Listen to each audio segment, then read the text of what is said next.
So here we have the Mini hatchback on a 65 plate. So I'm going to start off by showing you around the outside of the car.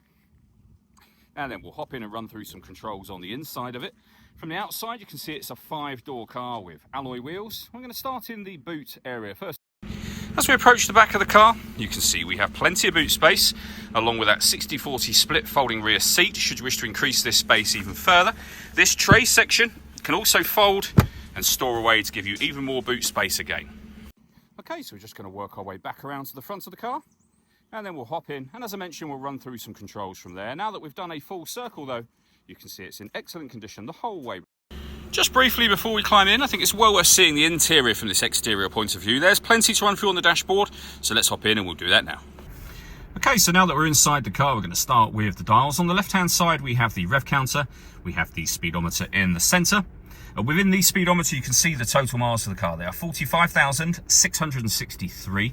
You can change the information displayed above that by pressing a button on the end of the indicator stalk for various bits of trip computer, fuel economy information, and a digital readout for the speedometer, as you can see. And then we have our fuel gauge over on that right-hand side. If we back out to the steering wheel next, we have cruise control and speed limiter over on the left-hand side, stereo and phone controls on the right-hand side, and then over into the centre, the main screen for the car. So up on here, you can access various things, including your radio, of course. This car's got FM, AM and DAB radio. If you want to listen to your own music, go in under the multimedia heading, external devices, and you can see there we've got USB input, Bluetooth audio and auxiliary input as well. You can pair your phone under the telephone heading, and then you've got various other menus, including a settings menu just there. Working our way down, we have dual zone climate control. You can adjust the passenger and the driver temperature. You can increase and decrease the fan speed. You can determine what direction you'd like the air distributed in. And then once you're happy with those settings, you can turn your air conditioning off in this case, back on again, or hit auto. The car will now take full control, which you can hear it doing for you. And it does that in order that it maintains the temperatures that you've asked for.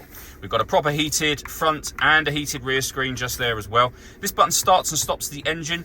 We can turn off the traction control. You can make the car cut out when it's stationary in traffic, which in turn will save you fuel.